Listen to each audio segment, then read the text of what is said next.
Welcome to the Zapata brand. And now, your host, George Zapata. So how does the process go from now you're done? Now, were you thinking, I'm going to go back to Berwick? Right. Or were you, I'm going to go into the NFL draft? Well, my theory was, you know, I was 175, I was white, 5'10", 175 pounds, and you sure you're going to stick with the 5'10"? Yeah. You're going to stick with the 5'10"? Yeah, maybe a little under, but I was Okay. 5 stretching. All right, you can stick with this if you want. But my theory was, you know, before going on there, because the combine isn't what it is now. So it was, you know, you had to be invited to the combine. And so they would have a lot of pro days at your schools. Like they would come to the schools and have a lot of pro days. So we had an indoor facility called the Shell Building that we would run in when teams would come and your name wasn't on the list. You'd be like, hey, you mind if we run for you? And scouts didn't mind anything. So, you know, my thing was I wasn't noticed as, you know, I was an all-East player 2 years, you know, and I was a captain my senior year, but I wasn't like a standout in anybody's kind of eye as a recruit. I was 175 pounds. And so I went over to the Shell Building and I ran for this scout when the Oilers were there. And I ran, and he's like, hey, son, can you run again? And I was like, ran again. He's like, I have a 4.7. Somebody wrote down 4.75 for you. I ran 4.47, 4.48. He was like, so I guess he went and watched some. The Oilers and the San Francisco 49ers were there. So they you know went back and everything, watched film and everything. And like 2 weeks later, my coach calls me and said, hey, the Houston Oilers are going to come down and they want to run you. And they would do it individually. They would do it a couple guys or just do it individually. So, you know, I show up to the thing and this guy comes out in the field, just me and him out in the field. And now, you know, I'm thinking as a small kid, all I want is at the most, I want to get, if I can get a free agent tryout and just go and say, I tried just a shot. And I did it. You just want a shot. I was just looking for a shot because I wasn't like a high recruited, you know, kind of guy. Like, you know what I mean? And I just wanted a shot. I said, just somebody, if I can just go to a camp, and then if I'm not good enough to make it, I'm not good enough to make it, but just like to see. And so this guy was working the hell out of me, and he was running. He was telling me, you know, calm down. He's a real little smirk on his face. I mean, he didn't give me a lot of expression. And, you know, he's running me through these drills, and I'm out there for like a half an hour. And when you're by yourself doing defensive back drills now, and when you're running for a pro guy, I mean, your ball's out every play. Yep. I think the one time I backpedaled so fast, I think I fell on my ass and I rolled over and everything. But, you know, to make a long story short, it was Nick Saban who came out and ran me. Oh, no shit. So he said, you know, he just said, you know, hey, you had a good workout, blah, blah, blah, blah. So, you know, fast forward to the draft, we're supposed to have a couple guys drafted, maybe 5-6 guys drafted, and I'm just hoping for a thing. So I get an agent, and actually I got an agent through my head coach. He used to be at Bowling Green. My head coach Don Nealon was at Bowling Green, and friends.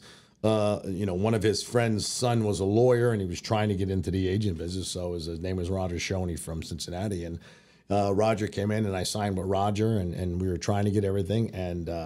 You know, draft day, first day comes, goes. I know it wasn't the first day. I got married the end of my junior year to my high school sweetheart, a girl from Berwick here, and we're sitting in our apartment in like pajamas, like around like 11 o'clock in the morning, and I get a phone call, like on a house phone, and you still had house phones, you know, and you know, just sitting around. Hopefully somebody calls because you know, once the draft ended. Like, that's when the free agents, you know, they'll try to get you a workout here. So, you know, try to get you on some team. And my agent did a good job. And I get a call, and, you know, my ex-wife answers the phone, and she hands it to me. And he's like, hey, Bo, this is Coach Saban. I just knew his voice from being real. Like he said, Houston Oilers just took you in the 6th round. And it was like my hair on my arms just stood straight up. And I'm like, oh, my God, are you kidding me? Yeah.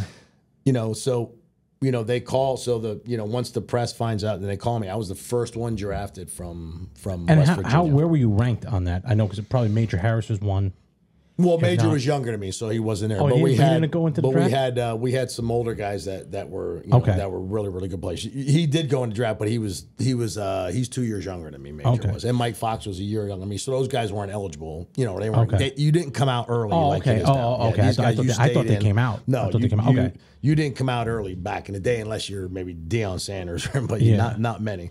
Okay. And I got that call and I'm like, I'm on my tears in my eyes. I'm like, you got to be kidding me. You know what I mean? He's like, we'll be in touch and this and that. And it wasn't like it's kind of different now. It's so social media and TV and, to rewind you a little bit, my junior year, we play Oklahoma State and, ESPN's out and everything, but you're only seeing Notre Dame or you're seeing like Nebraska play or whatever. Like you ain't seeing many teams. You ain't seeing Oklahoma State play much or you ain't seeing West Virginia play much.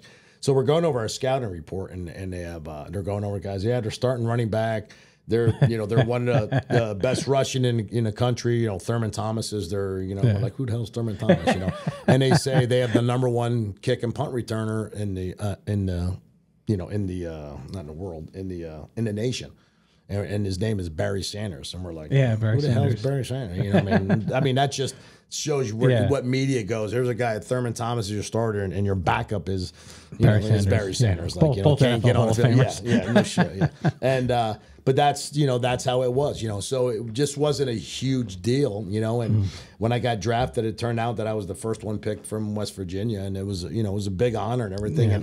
And going to camp, it was, you didn't get, I think my signing bonus was $25,000. I mean, to then it was big money, but I mean, it's a, So let me take you back to that phone call.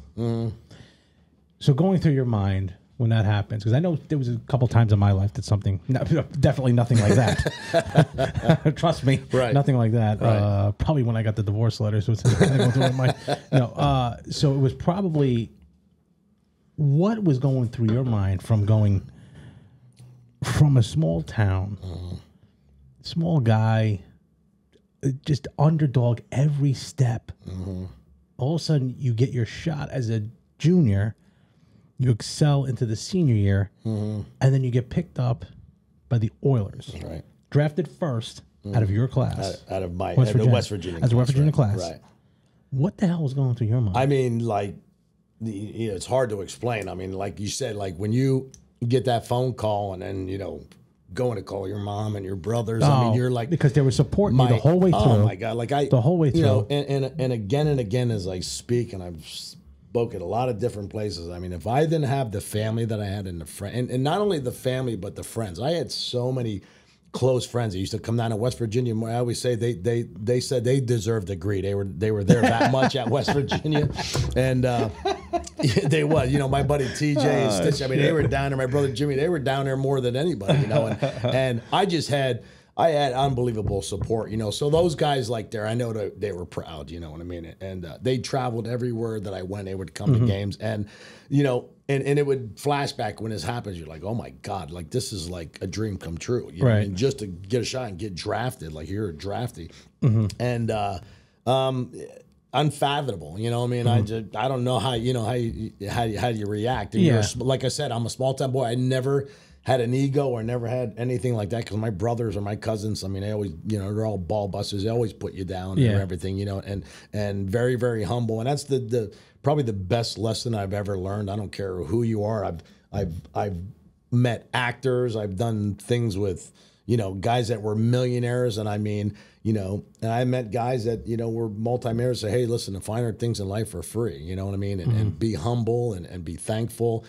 Be giving, and getting back to where you said the guy you interviewed was so humble. Like, to me, when I talk to other guys, I play in this baseball, and not to get off subject, but I play in this Major League Baseball golf tournament every year. A buddy of mine runs his tie with the Major League Baseball, and it's a lot of the older guys, and even guys older than me. But there's such a camaraderie and everything. And I became good friends with him. And this Frankie Tepedino played for the Yankees in the 60s, and I call him Uncle Frankie. I met him probably 8-9 years ago, and I played golf with him, and we just became really, really close. I went out to speak at his son was a fireman in 9/11. He survived and everything, but he lives up in Long Island. He has some foundations and everything, and I go up there, and it's funny because we get together all the like once a year, and we have dinner and we talk, and we what we do, we talk about what other guys are like. You know what I mean? What's this? I want to know what the baseball players. And I don't care how much money or how big they are. I just want to know, what is he like? And that's what we. And it's funny. Well, I ask you that too a lot. Yeah, just to kind of see funny. what kind of person these people are. There's a lot of good guys. There's a few idiots and a lot of egos. Now it's a little bit different because the money's way out of hand. Yeah. But I mean, with the fame and everything, it changes some people. I mean, there's some people that change, and that's our thing. Being like, what's he like? I don't care, and we go back and forth. And there's one or two players that I really dislike in the NFL. And I won't say him on here, but he told me. but he always makes jokes as he's such and such, and it goes vice versa. But that's. And this guy brings in the old time baseball players, and he does such a great job. As he never brings in guys every guy he brings in is a great guy. Yeah. And it's just, to me, like, that's class to me. You've guys got all to made it. do something in your life. You know what I mean? That was a dream, your childhood dream. But to be humble and come back, some of those guys pay their own way to come back because it's a great foundation that this guy has, and they're just great guys. But some of these guys, shit, I mean, they were, they're. Rafael Santana. He was in my foursome. Shorts, I'm pretty sure. I'm like, oh my God, Rafael. And he's just like, and I'm a better golfer. I'm showing him how to golf. You know what I mean? But he's just a great guy. But here's a guy I watched on TV. You know what I mean? So you don't know how they are personally. And to me, that's how I view people. Like, I don't care who you are or what you did. I treat people the way I want to be treated. I think a lot of it's because you guys all made it. You guys all made it to that ultimate, to the highest level. Right. So you're kind of like, hey, we're here now. Okay, we all put the work in. Time to give back. Right. Now we give back, and we can kind of loosen up a little. Right. We got to where we are. You're not better than me just because we both made it. It's incredibly hard to make it on that level. My God. I mean, you're thinking a small, minute. We just had a basketball camp over the weekend, which was horrible. It was horrible, but a minute one of those people that are top. These are top kids. Maybe one will get a look. Even the guy who ran the thing was a coach for he was the number one. He played. It was went to Pitt University. He was they went to the national championship. It wasn't even drafted. Yeah. So it's so small, so small. To get the chance to play that and that on that level is mind-boggling to me. To even be like, how the hell do you get that? And you do that as.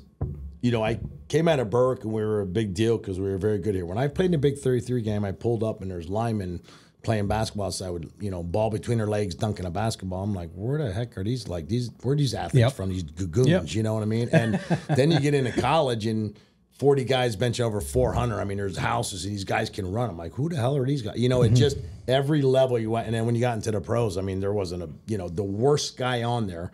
Was a fantastic athlete, Right. And then I say that about golfers because I'm a big golfer now. But I talk to guys at the course, and Al Del Greco, my buddy, was one of the best NFL golfers at one time, and he tried to go on this little mini tour in Texas and got smoked. You know what I mean? And did he get as smoked as Alonzo Highsmith? No, not in that boxing. And Alonzo was my teammate, so I was watching that one. But no, like. And I always told these guys, I said, if the worst golfer on the tour came here, he would shoot, he would have the course record, right? Like easily, you know what I mean? And that's how elite those guys are. And to be recognized as one of them, I don't see myself because I'm a small town boy. I've known everybody here. Like, sometimes I don't realize what I did. To me, it was a job. Right. To me, it was a better way for my kids. I mean, I think it's pretty cool, but right now I'm an AD. I'm like, it's no big deal to me. It's a big deal here. Yeah.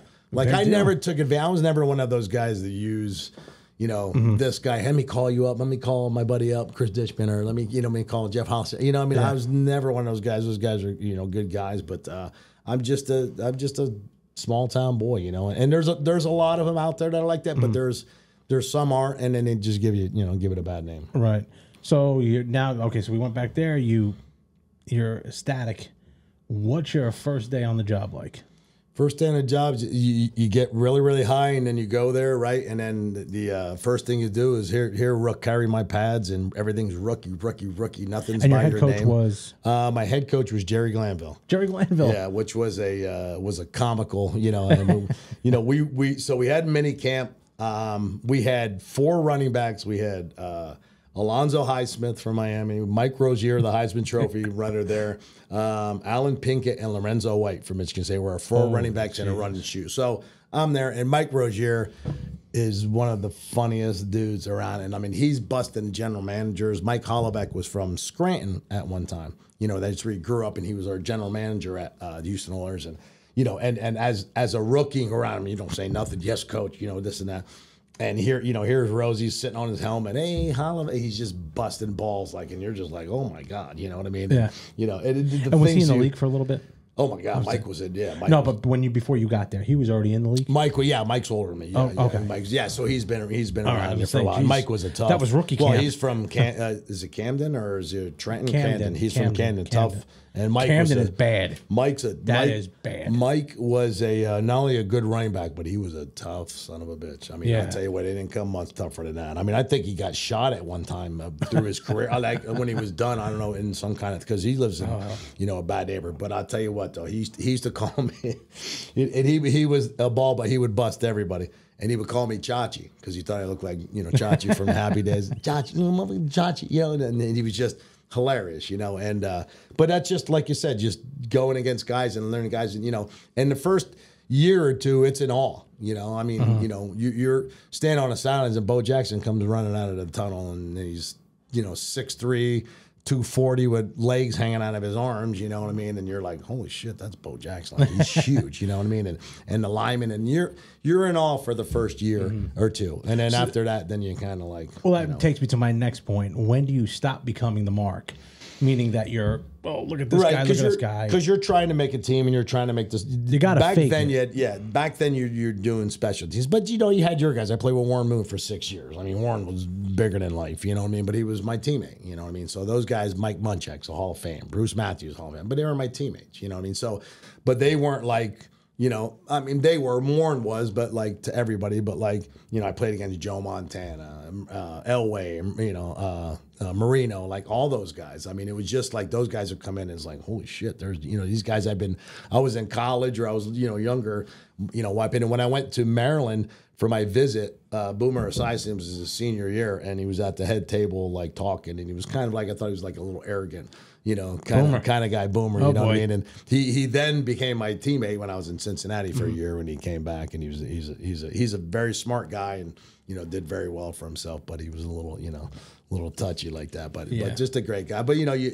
like I said, I played against that group of quarterbacks at one time, and they were the best. Kelly, Marino, you know, Elway, you know, and Montana. I remember playing against Joe Montana. Wasn't a big guy. Come out, see how your feet are, how you're going to break to the hash. You know, if you have your right foot up, if you're going out play cover two, or if you're going to the middle of the field, or if you're blitz, like he would just kind of look out. He wasn't a real big guy. He would just put that ball. He didn't have a rocket arm, but he just threw it inside, outside, high, low. He was just a master of the game. Was he the best you've ever seen quarterback?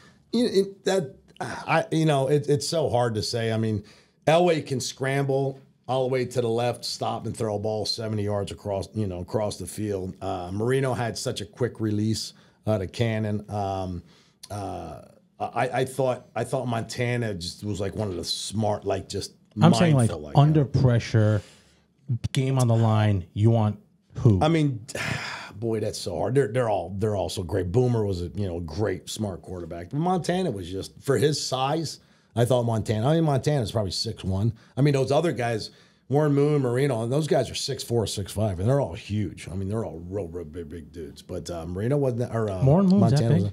Warren Moon's about 6'4". Warren Moon's a big dude. Yeah. Kelly's about 6'5". Yeah, Kelly, I remember him being big. I did not think Warren Moon was that big. And even Elway's 6'3", but he was thicker. You know, I mean, he's 6'3", 6'4". He's a big boy. Which was odd at that time in the 80s. Yeah, and then Steve Young and Steve Young and Montana were like 6'1". They weren't real, big guys. You know what I mean? But just very, very, very, very smart football player. So then now when do you start getting into the position where you're going to start being a starter, or you're kind of working your way in? I played special teams for 2 years, and then my third year I got to have the starting position. And we changed coaches and everything, and I got the starting position. And I had a good group. Matter of fact, in the picture here, Bubba McDowell's one of my great friends. Yep.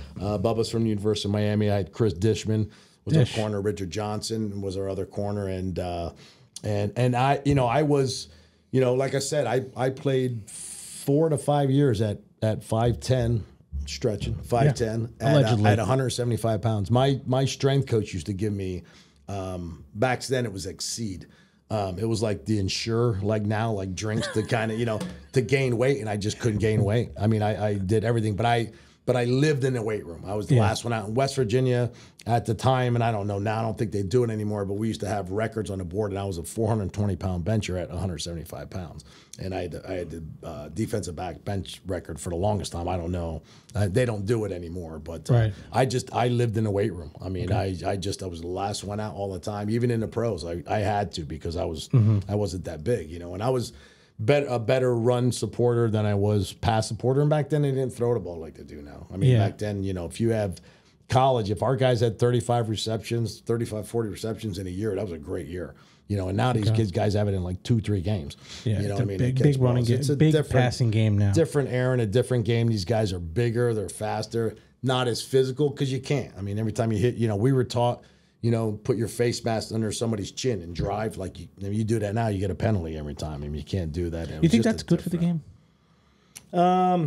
Let's take out the high school. Yeah, is it good for the pros? Yes and no. I mean, people pay that. Here's the thing, like. You're making that kind of money. I mean, the risk that your life can be taken. Not so much life, but I mean, we had a guy for Cleveland. Matter of fact, Bubba hit him across the middle. We were in the Astrodome, and the guy didn't move. And I mean, you can hear a pin drop in that thing because it was the ambulance came out, and I mean, they had him in a stretcher, and he was down on the ground, and you're over the top of him, and all you can see is his eyes move. His body's not moving, and you're like, holy cow, like this is real, you know what I mean? And you were on the field. Yeah, we were on the field. Bubba hit him, and shit. I mean, it's very, very scary. And then you're going back like this is the price you have to pay here. I mean, this is the type of game. And back then, I mean, you could take their heads off, and even before brutal. Us, it was worse. Brutal. I had a coach that was an all-pro. I won't mention his name, but we used to watch film, and he'd see that knee right there, and you wind back, take that right out. And I'm like, we're all looking at him like, I'm taking the guy's knee out, ended his career like that's how it back was. then. The mentality back then was because there's a guy laying there, and all of a sudden it's like, all right, guys, huddle up. Yeah, what the hell? Yeah, like this guy's getting taken on a stretcher. Yeah. That could be you at the time. You had kids. You absolutely. Had a wife. Everybody has. That's the thing. I mean, but I'm saying, how do you switch back? Yeah, I mean, you just do. I mean, it wasn't as prominent. Now you're making good money for that era, but it's not like the money it is now. So it's a job, and you're very fortunate, but it was stressful. Every year you fought for your job. I mean, there was guys coming out of the woodworks. I mean, I was in San Diego, and there was a backup safety. I don't know, never even heard about it, Florida State, and this kid's 6'3", running a 4.4. I'm like, who the hell is this guy? Like, I mean, there's players all over the place. And my forte was, getting back to my quarterback things. I ran the defense, and I was a smart player. Technique too. Your technique I'm a technician, is and I'm a smart player, and I was a good tackler. All about I teach now, all about angles, all about things and using your hands. And like I said, I was I played behind Junior Sale. Junior Sale. He's the weak side linebacker, so I was a free safety. So Junior would take off on a cover 2 on a zone and sack the quarterback. He'd have the most minuses on his grade sheet, but then he's Junior Sale, but he'd run sideline to sideline and run somebody down and make spectacular plays. Like, what do you say to Junior Sale? But so when he'd leave his post or run all over the place, I'd come up and make tackles. So I ended up being the second leading tackler behind Junior when I was in San Diego. So now that takes me when you started there, and also it takes me now to your first big injury. Mm-hmm. That ends part 2 of the Bo Orlando interview series. We have 2 more parts left to go. Please like, subscribe, and share to the Zapata Brand Podcast.